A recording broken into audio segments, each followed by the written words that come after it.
বন্ধুরা, আপনাদের মাঝে অসাধারণ একটি গল্প নিয়ে চলে আসলাম। গল্পটি না টেনে শেষ পর্যন্ত দেখুন, তাহলে আপনি অনেক মজা পাবেন। আমাদের নতুন নতুন ভিডিও পেতে আমাদের চ্যানেলটিকে সাবস্ক্রাইব করুন এবং কমেন্ট করে জানিয়ে দিন কোন ধরনের গল্প আপনি পছন্দ করেন। চলুন বন্ধুরা, গল্পটি শুরু করি। আমার বড় আপুর নাম রিদা। আপুই মূলত বাসার সব কাজ সামলায়, রান্নাবান্না থেকে কাপড় কাচা পর্যন্ত। মা বাবার কাছে ও যেন এক ধরনের ভরসার জায়গা। সেদিন দুপুরে সবাই ঘরের ভেতর ব্যস্ত ছিল।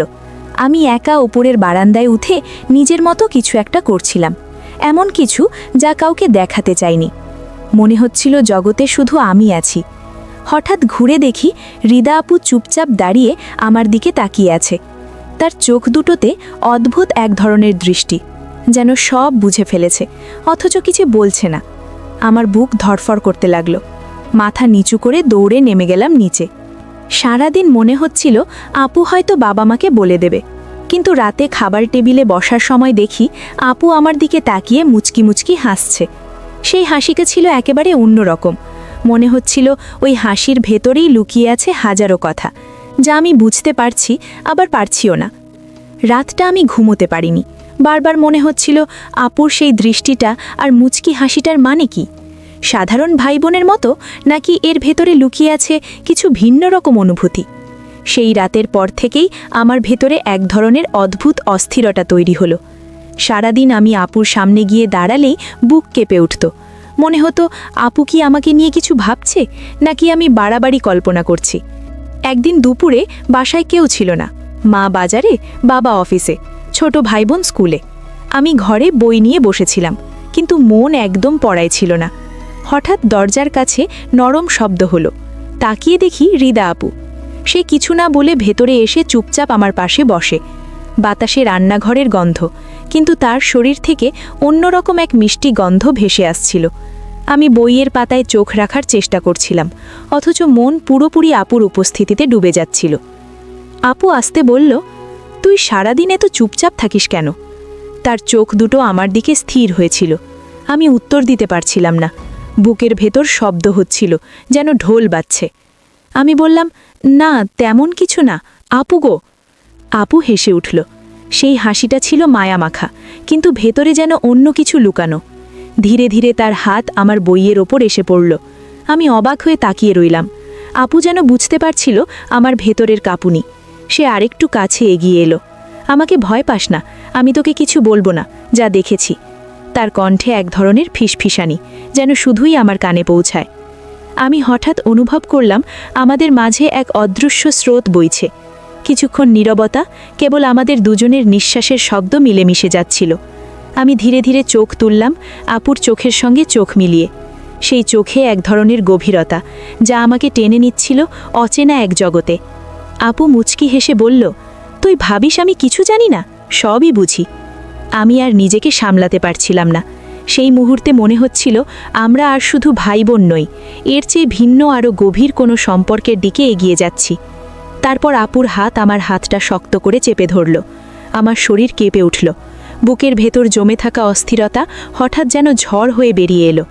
সেদিন দুপুরটা আমাদের জীবনের প্রথম রোমাঞ্চকর মুহূর্ত হয়ে রইল, যেখানে আর কোনো শব্দ ছিল না, ছিল শুধু চোখের ভাষা, নিঃশ্বাসের ভেতর মিশে যাওয়া কাঁপুনি আর এক ধরনের নিষিদ্ধ আবেগ। সেদিন দুপুরে হাত ধরার পর থেকে আমার ভেতরে এক অজানা উত্তেজনা তৈরি হয়েছিল। মনে হচ্ছিল পৃথিবীটা যেন একেবারে নতুন হয়ে গেছে। কিন্তু সেই মুহূর্তটা হঠাৎ করেই শেষ হয়ে গেল মা বাজার থেকে ফিরে আসায়। আপু দ্রুত উঠে দাঁড়িয়ে স্বাভাবিক ভঙ্গিতে কাজকর্মে ব্যস্ত হয়ে গেল। আমি স্তব্ধ হয়ে বসে রইলাম। বুকের ভেতর ঢেউয়ের মতো কাঁপুনি থামছিল না। সেই দিনটার পর থেকে আমাদের মধ্যে এক অদ্ভুত পরিবর্তন এলো। আগে আপু আমাকে ছোট ভাই হিসেবে দেখত, কিন্তু এখন তার দৃষ্টির ভেতর লুকিয়ে থাকত অন্য কিছু। যখনই আমি পড়ার টেবিলে বসি, আপু অকারণে এসে পাশে দাঁড়িয়ে থাকে। রান্নাঘরে গেলে দেখতাম সে ইচ্ছে করেই কথা বলে আমাকে কাছে টেনে নিচ্ছে। একদিন বিকেলে সবাই আঙিনায় গল্প করছিল, আর আমি ওপরের বারান্দার রেলিংয়ে হেলান দিয়ে বসেছিলাম। হঠাৎ টের পেলাম পেছন থেকে আপু এসে দাঁড়িয়েছে। আমি ঘুরে তাকাতেই সে মুচকি হেসে বলল, তুই আমাকে ভয় পাস কেন? আমি তোতা তোতা করে বললাম, না আপু, ভয় না, মানে কি? আপু ধীরে ধীরে এগিয়ে এসে একেবারে আমার কানের কাছে ফিসফিস করে বলল, তোর চোখের সব লেখা থাকে গো। সেই মুহূর্তে আমার শরীর কেঁপে উঠল। বাতাসে হালকা শিউলি ফুলের গন্ধ ভেসে আসছিল, আর আপুর নিঃশ্বাস মিশে যাচ্ছিল আমার গালে। আমি অনুভব করলাম এই দূরত্বটা আর আগের মতো নেই। আমরা দুজনেই দীর্ঘ সময় চুপচাপ দাঁড়িয়ে রইলাম। কোনো কথা ছিল না, শুধু দুজনের চোখে এক অদৃশ্য টান। এরপর থেকে ছোট ছোট ঘটনাগুলো আমাদের কাছে রোমাঞ্চকর হয়ে উঠতে লাগলো। একদিন বিদ্যুৎ চলে গেলে ঘর অন্ধকার হয়ে যায়। আমি টেবিল থেকে টর্চ নিতে যাচ্ছিলাম। হঠাৎ আপু আমার হাত ধরে ফেলে। তার হাতের উষ্ণতা শরীরের ভেতর দিয়ে ছড়িয়ে পড়ল। অন্ধকারে শুধু তার চোখের ঝিলিক টের পাচ্ছিলাম। আরেকদিন বৃষ্টির দিনে উপরের বারান্দায় দাঁড়িয়েছিলাম আমি। হঠাৎ দেখি আপু ভিজে কাপড় শুকাতে এসেছে। ওর ভেজা চুল থেকে ফোঁটা ফোঁটা পানি ঝরছিল। আমি মুগ্ধ হয়ে তাকিয়ে রইলাম।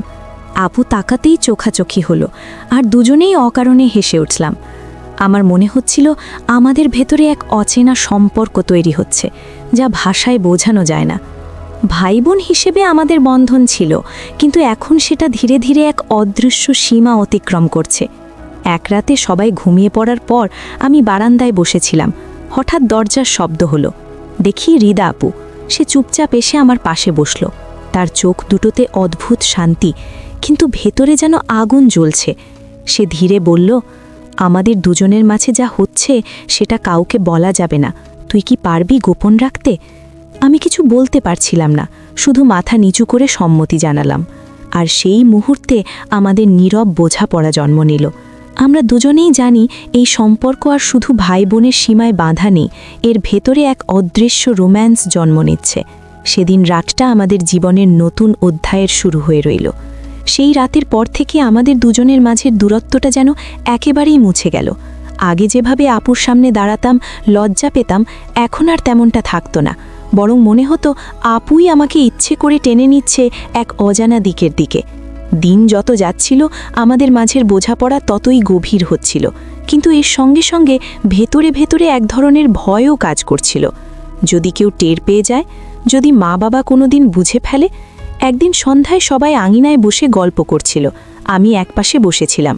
আপু রান্নাঘর থেকে নাস্তা আনছিল। হঠাৎ আমাদের চোখাচোখি হলো।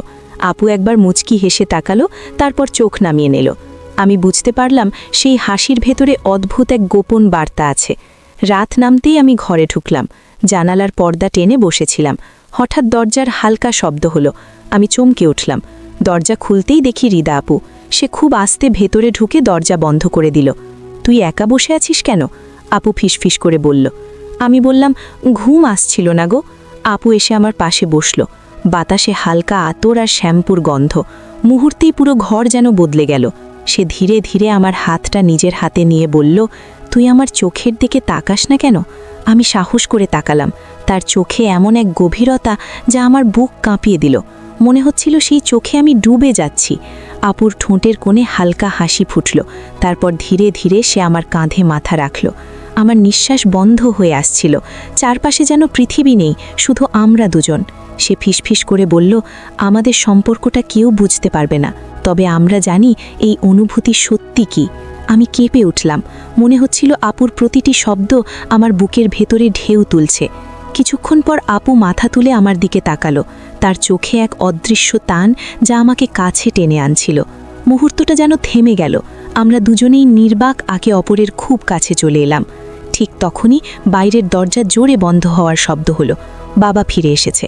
আমরা দুজনেই চমকে উঠলাম। আপু তাড়াতাড়ি উঠে দাঁড়িয়ে বলল, কিছু হয়নি, মনে রাখিস কাউকে জানাতে দেয় না পাইগো। সে দ্রুত ঘর থেকে বের হয়ে গেল। আমি একা বসে রইলাম। বুক ধরফর করছে। মনে হচ্ছিল আমরা যে পথে এগোচ্ছি সেটা আর থামানো যাবে না, কিন্তু সেই পথ ভয়ঙ্করও বটে। সেই রাতটা আমার জীবনের সবচেয়ে অস্থির রাত ছিল। আমি বুঝে গেলাম আমাদের সম্পর্ক আর ভাই বোনের সীমায় নেই, এটা আস্তে আস্তে রোম্যান্টিক বাঁধনে জড়িয়ে যাচ্ছে। আর সেই বাঁধন যতই লুকানো থাকুক, একদিন না একদিন আমাদের পুরোপুরি গ্রাস করবে। বাবার হঠাৎ দরজার শব্দে সেদিন রাতটা শেষ হয়ে গেলেও আমাদের ভেতরের আগুন একেবারেই নিভল না, বরং দিন যত যাচ্ছিল সেই আগুন যেন আরও ছড়িয়ে পড়ছিল। পরদিন সকালে যখন সবাই ব্যস্ত, আমি চুপচাপ বারান্দায় দাঁড়িয়েছিলাম। হঠাৎ দেখলাম রিদা আপু কাপড় মেলতে এসেছে। সূর্যের আলোয় তার মুখে অদ্ভুত একটা লাবণ্য ঝলমল করছিল। আমি অন্যমনস্ক হয়ে তাকিয়ে আছি। হঠাৎ আপুর চোখ আমার চোখের সঙ্গে আটকে গেল।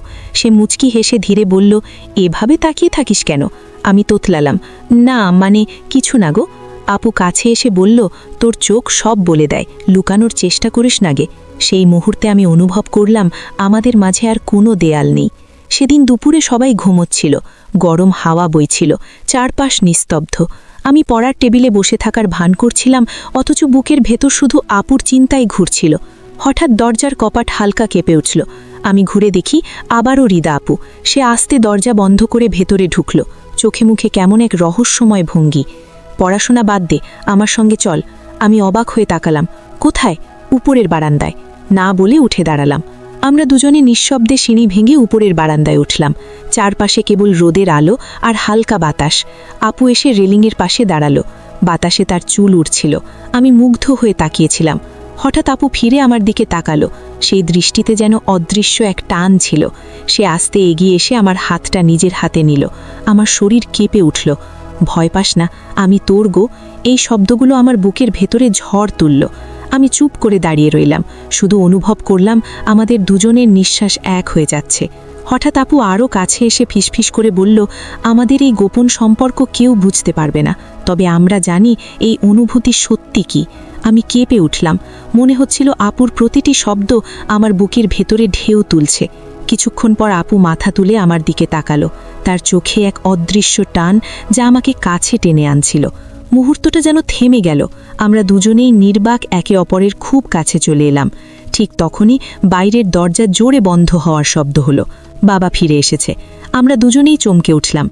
আপু তাড়াতাড়ি উঠে দাঁড়িয়ে বলল, কিছু হয়নি, মনে রাখিস কাউকে জানাতে দেয় না পায়গো। সে দ্রুত ঘর থেকে বের হয়ে গেল। আমি একা বসে রইলাম, বুক ধরফর করছে। মনে হচ্ছিল আমরা যে পথে এগোচ্ছি সেটা আর থামানো যাবে না, কিন্তু সেই পথ ভয়ঙ্করও বটে। সেদিন রাতে আমি আবার বারান্দায় বসেছিলাম। হঠাৎ পেছনে হালকা শব্দ হলো। ঘুরে দেখি রিদা আপু দাঁড়িয়ে আছে। সে আস্তে এসে বলল, আজ সারাদিন তোকে না দেখে থাকতে পারলাম না আগে। আমার বুকের ভেতর কেমন করে উঠল। আপু কাছে এসে বলল, প্রতিশ্রুতি দে, তুই কখনো আমাকে ছাড়বি না আগে। আমি এক মুহূর্ত দেরি করিনি, মাথা নাড়িয়ে বললাম, কখনো না গো। আপুর চোখ ঝিলমিল করে উঠল। সে আস্তে আমার হাতের আঙুলগুলো জড়িয়ে ধরল। সেই মুহূর্তে মনে হচ্ছিল আমরা পৃথিবীর সব নিয়ম ভেঙে এক অজানা জগতে ঢুকে পড়েছি। আর সেদিন রাতেই আমাদের সম্পর্কটা শুধু রোমাঞ্চ নয়, গভীর আবেগের বাঁধনে বেঁধে গেল। সেদিন রাতের প্রতিশ্রুতির পর থেকে আমাদের ভেতরে এক অদ্ভুত শান্তি নেমে এলো। মনে হচ্ছিল আমরা দুজনেই বুঝে গেছি এই পথ থেকে আর ফেরার কোনো উপায় নেই। কিন্তু সেই শান্তির আড়ালে লুকিয়েছিল ভয়। ভয় যদি কেউ টের পেয়ে যায়। পরদিন সকালে আমি পড়ার ভান করে টেবিলে বসেছিলাম। বইয়ের পাতায় চোখ রাখলেও মন ছিল একেবারে অস্থির। বারবার মনে হচ্ছিল গত রাতের প্রতিশ্রুতিটা কি সত্যি রাখা সম্ভব। ঠিক তখনই দরজার পাশে হালকা শব্দ হলো। আমি তাকিয়ে দেখি রিদা আপু। সে হেসে ভেতরে ঢুকল, হাতে এক কাপ চা আমার টেবিলে রেখে বলল, পড়াশোনায় মন নেই তাই না? আমি অবাক হয়ে তাকালাম। আপুর চোখ দুটো যেন আমার মনের ভেতরটা পড়ে ফেলছে। তুই আমার চোখ থেকে কিচ্ছু লুকাতে পারবি না আগে। তারপর সে চুপচাপ আমার পাশে বসে পড়ল। চায়ের কাপ থেকে ধোঁয়া উঠছিল আর তার হাত আলতোভাবে আমার হাত ছুঁয়ে গেল। সেই ছোঁয়া আমাকে পুরো শরীর কাঁপিয়ে দিল। সেদিন দুপুরে মা বাবা ঘুমাচ্ছিলেন। ছোটরা স্কুল থেকে ফিরেছে, খেলতে গেছে আঙিনায়। বাড়ি জুড়ে এক ধরনের নিস্তব্ধতা। আমি বারান্দায় দাঁড়িয়েছিলাম। হঠাৎ আপু এসে পাশে দাঁড়ালো। তার কাঁধ আমার কাঁধে ছুঁয়ে গেল। বুকের ভেতর ধকধকানি শুরু হলো। সে ধীরে ধীরে বলল, তোকে ছাড়া আমার এখন এক মুহূর্ত ভালো লাগে না। আমি কিছু বলতে পারছিলাম না, শুধু তার দিকে তাকিয়ে রইলাম। হঠাৎ আপু আমার হাত ধরে টেনে ভেতরের ঘরে নিয়ে গেল। দরজা বেজিয়ে দিয়ে বলল, এখানে কেউ আসবে না। আমার বুক ধরফর করছিল। আপু সামনে দাঁড়িয়ে চোখের দিকে তাকালো। তার দৃষ্টিতে অদৃশ্য আগুন। ধীরে ধীরে সে আমার কাছে এগিয়ে এলো। আমি নিঃশ্বাস ফেলতে ভুলে যাচ্ছিলাম। হঠাৎ করেই দরজার বাইরে থেকে ছোট ভাই রাহুলের ডাক শোনা গেল। আপু, মা ডাকছে। আমরা দুজনেই চমকে উঠলাম। আপু দ্রুত আমার হাত ছাড়ল, যেন কিছু হয়নি এমন ভান করে বাইরে চলে গেল। আমি একা বসে রইলাম, বুক ধুকপুক করছে। মনে হচ্ছিল আমরা ধরা পড়ে যাচ্ছিলাম, অল্পের জন্যই। সেদিন রাতে আমি বারান্দায় বসে আকাশের দিকে তাকিয়েছিলাম। মনে হচ্ছিল এই গোপন বাঁধন একসময় আমাদের ধরা খাওয়াবে, কিন্তু ভেতরের টান এত প্রবল যে দূরে সরে যাওয়া অসম্ভব। ঠিক তখনই পেছনে হালকা শব্দ হলো। ঘুরে দেখি আবার রিদা আপু। সে আস্তে এসে আমার পাশে বসল, তারপর বলল, আজকে খুব ভয় পেয়েছিলাম, যদি সত্যি কেউ টের পেত। আমি চুপ করে রইলাম, কিছু বলার ভাষা ছিল না। আপু ধীরে ধীরে আমার হাত ধরল। যাই হোক না কেন, আমি তোর কাছ থেকে দূরে যেতে পারবো না আগে। তার চোখে জল চিকচিক করছিল। আমি অবাক হয়ে তাকালাম। জীবনে প্রথমবার দেখলাম আপু এতটা ভেঙে পড়েছে। আমি আস্তে বললাম, আমিও না গো। আমাদের দুজনের আঙুল শক্ত করে জড়িয়ে রইল। চারপাশে অন্ধকার, নিস্তব্ধতা, শুধু আমাদের নিঃশ্বাসের শব্দ। মনে হচ্ছিল এই নীরব রাতই আমাদের সাক্ষী হয়ে থাকবে। কিন্তু যতই প্রতিশ্রুতি দিই, মনের ভেতরে ভয়টা যেন আরও বেড়ে যাচ্ছিল। আমরা দুজনেই বুঝতে পারছিলাম এই সম্পর্ক সাধারণ নয়। এটা যদি কখনো ফাঁস হয়ে যায়, পুরো পরিবার ভেঙে যাবে। তবুও আমাদের পা যেন থামছিল না। আমরা যতটা দূরে থাকতে চাইছিলাম, ঠিক ততটাই কাছে টেনে আনছিল ভাগ্য। সেই রাতে আমি ঘুমোতে পারিনি। জানালা দিয়ে তাকিয়েছিলাম আকাশের দিকে, আর মনে হচ্ছিল